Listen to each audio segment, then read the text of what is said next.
So in this session strategic management, we will be discussing about the competitive environment. We have discussed about the strategic framework. Based on the in the strategic framework, we have illustrated over there what is internal environment and what is external environment. In the internal environment, the value system that depicts the goal of a organization and which is getting achieved through the resources, capabilities, as well as structure and processes. So in the internal environment, the strength and weakness is determined. So and then after in the external environment, that which depicts the opportunities and threat, we have general environment as well as competitive environment. So general environment comprises of political, economical, social and technological, and in the general environment, how you are going to depict the or we are going to dictate weak signal, and based upon which we are going to formulate the scenario planning based on the also general environment pest analysis and SWOT analysis, how both can be combined. In the general environment, we have discussed about this one. Now in this one, in the external environment part, another topic is also there, another environment is there, that is the competitive environment. Okay, we have discussed whom we consider as the competitor. We often say competitor as the person who is of similar type of quality or traits.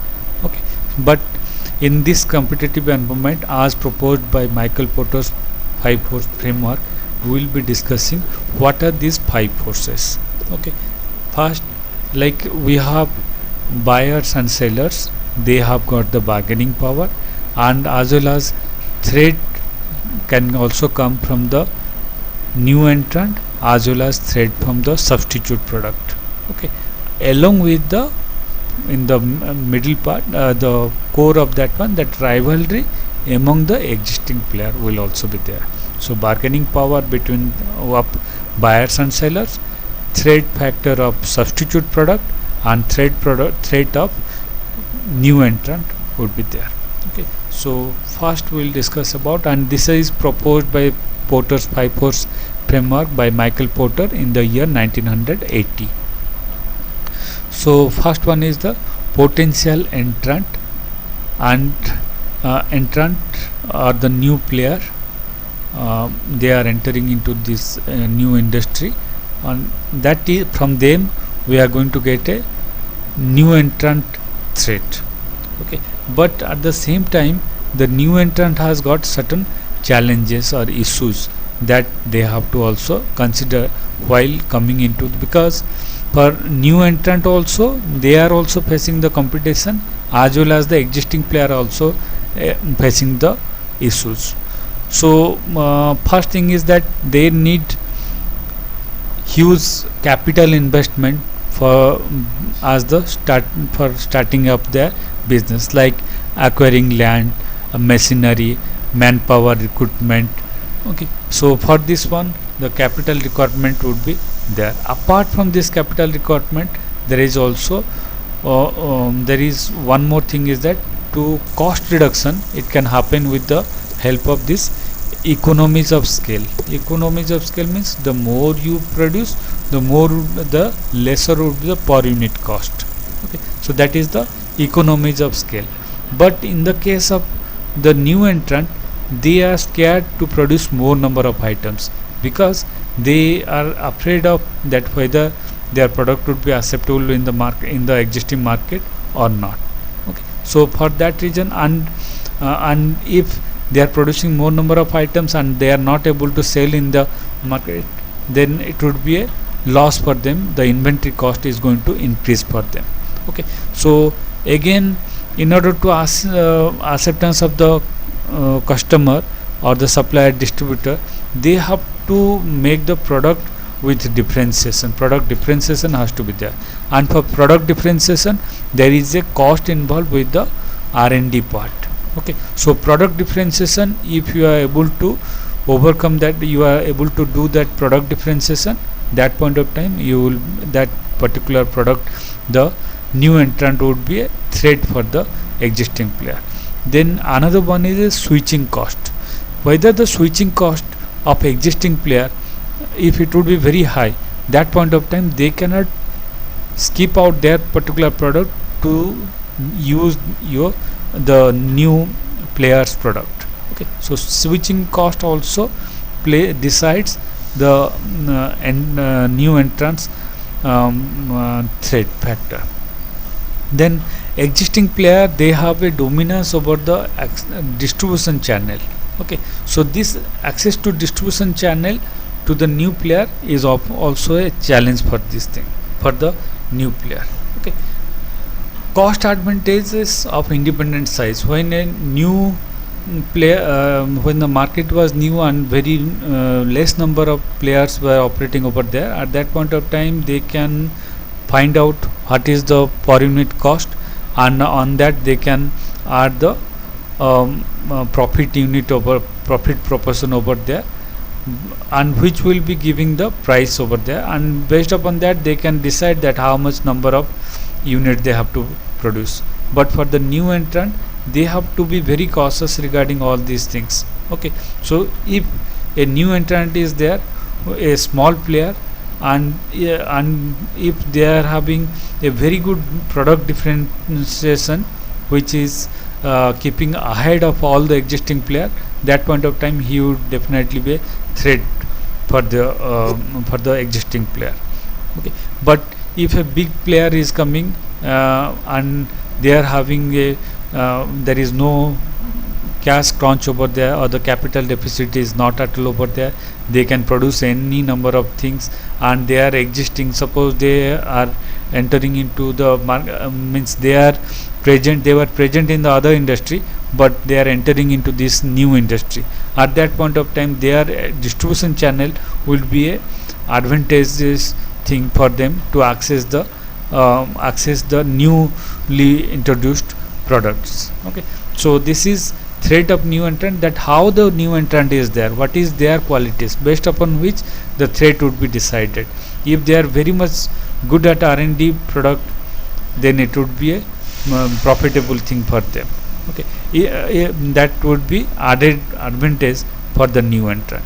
If the new entrant is having some mega player with presence in other industries and are dominant positions over there, then that point of time for them this economies of scale, capital requirement, and access to distribution channel, cost advantages of independent size would not be different one. Okay, so again you have to manage all those, all the new entrant has to manage all this portfolio, not only by giving only one factor, but by considering all these different factors while entering into the market. Then only they can be considered as a threat. Otherwise they have to face the competition from the existing player. Another next one is that bargaining power of buyers. We are going to a market, and then at that point of time we are started bargaining with the retailers. But again that depends that when the buyer would be having a more power. Okay, so so that one is also going to give a direction to the competitiveness. Suppose concentration of buyers and buying volumes are high, we are purchasing in a bulk amount. At that point of time the buyer is going to have a bargaining power with them. Like suppose some one particular for a company, we are not buyers means it is not the buyer of the customers as the buyers. Buyer means for one company's output becomes the input for another company. Okay, so or another firm. So that input buying of that output product from the suppliers. Okay, that point of time you are becoming buyer for that particular one, because for you, for the new for the company who are buying from that another company, they are going to decide whether the what is the volume, how much are they purchasing on a bulk. Okay, so that point of time they will be having a high, normally also when a customer is going to market and they are buying the product, that point of time they do have a, if they are buying a huge amount, that point of then they can have a bargaining power. Suppose products, buyer is buying some product which is undifferentiated, means there is hardly any difference, distinguished things over there, it is unique over there. Okay, so that point of time the buyer would be having definitely advantages that he can decide from where to buy this particular thing. Next is your threat of backward integration.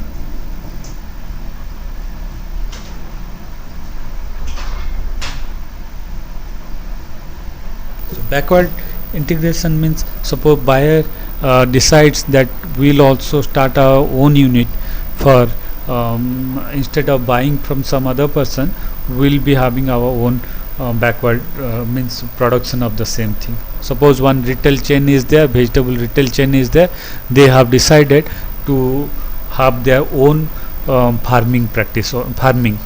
That point of time it would be a threat of back. Okay, so next one is switching costs are low, so then also the bargaining power of buyers would be also switching costs also a decisive factor for bargaining power of the buyers.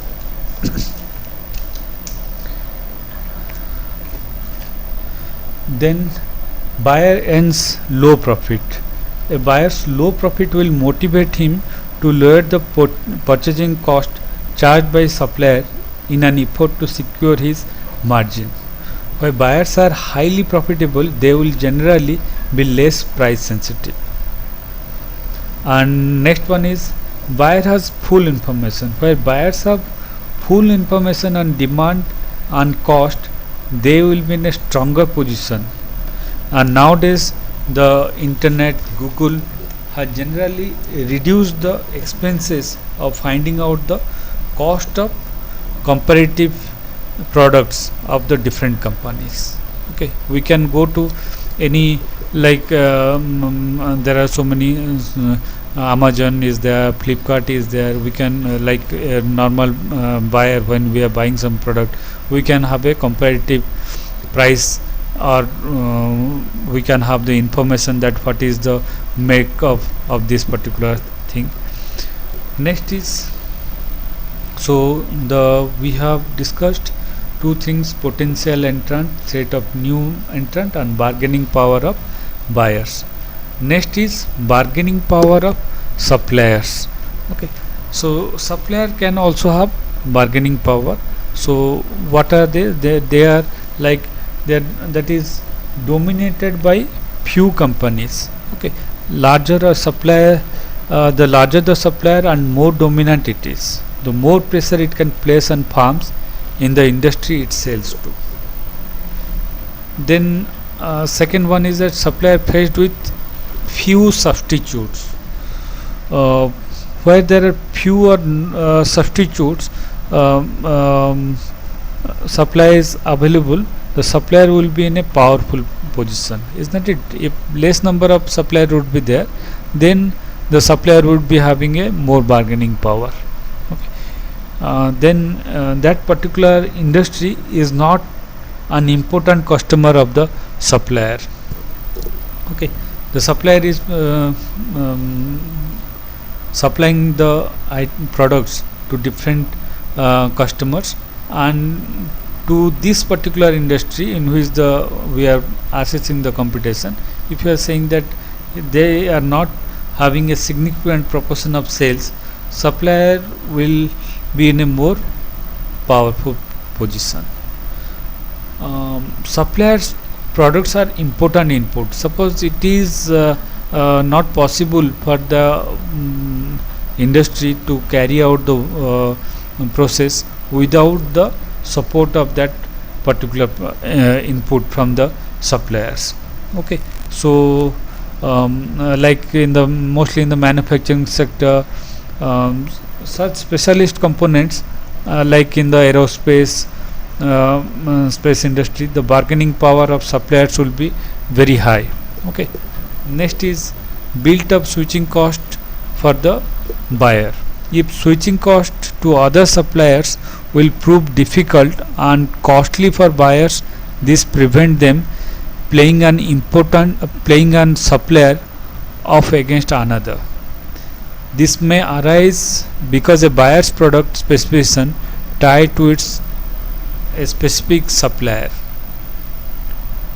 Threat of forward integration. When the supplier has the ability that they can forward into the buyer's industry and compete with their buyers, this will also reduce the profitability in the buyer's industry. So this is like in case of the buyer, it is bargaining power of buyers, the backward integration. In this case, it is the forward integration which can also influence this one. Next is threat of substitute.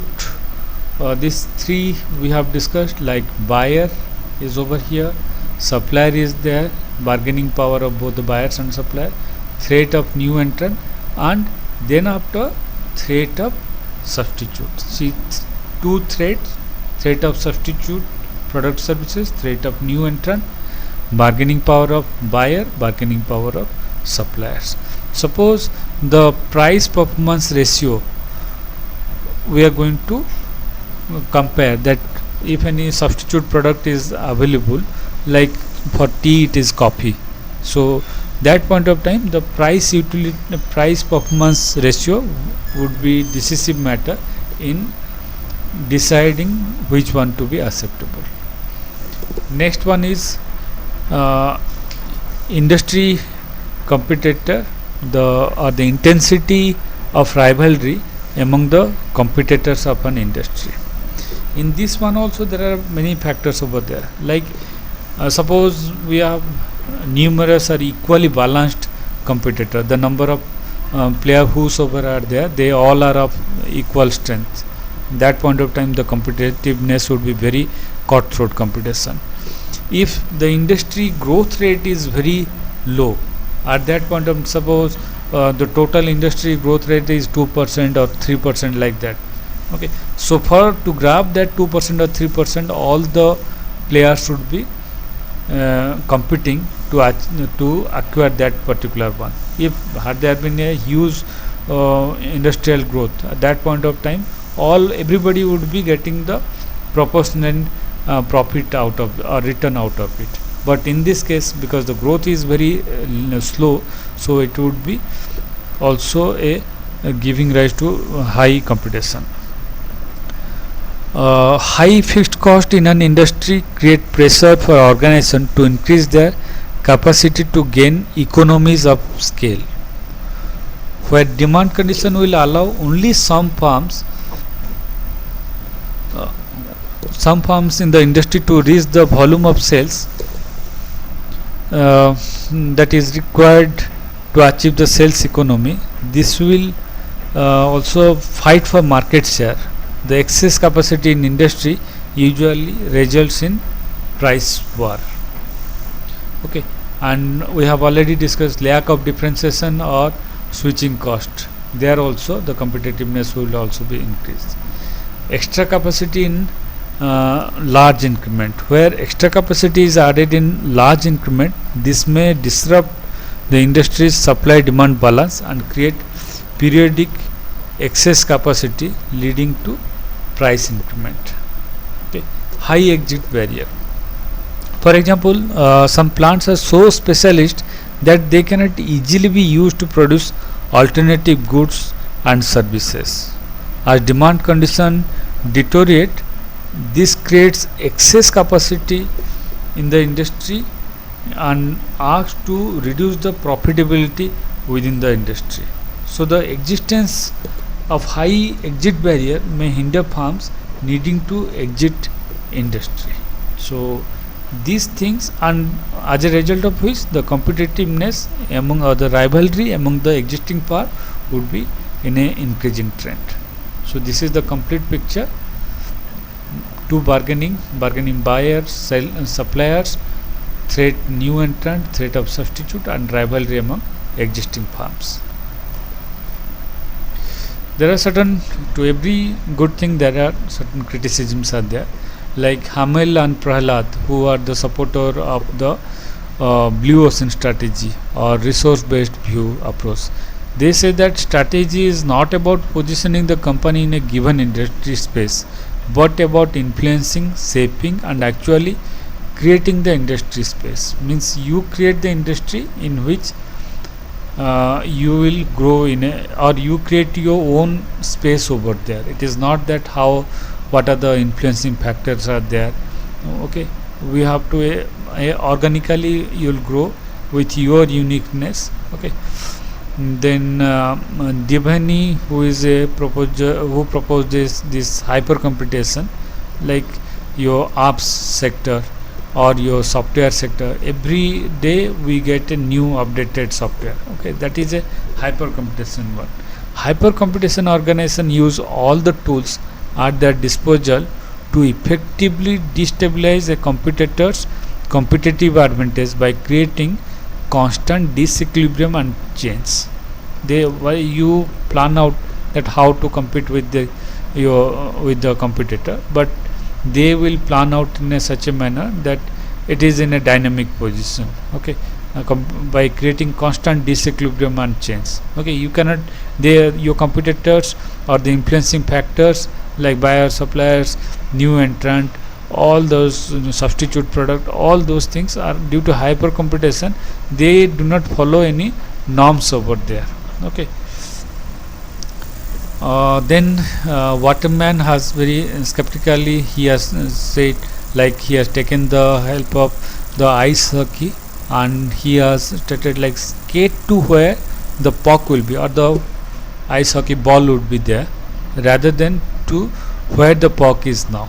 Okay, you have to run where there is a opportunity is there, instead of will be there, instead of where the opportunity is now.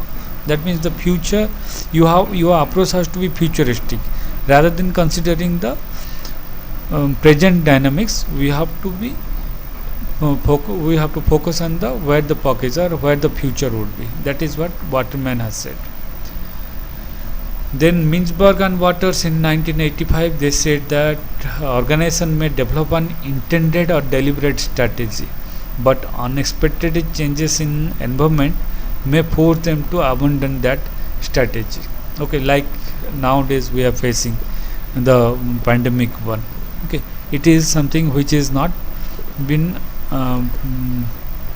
means no company has made any intended or deliberate strategy for that one, but unexpected change has come, and all the companies, they have to formulate their strategy based upon this. Some also say, why only 5 forces? There are so many so many other forces can also be there.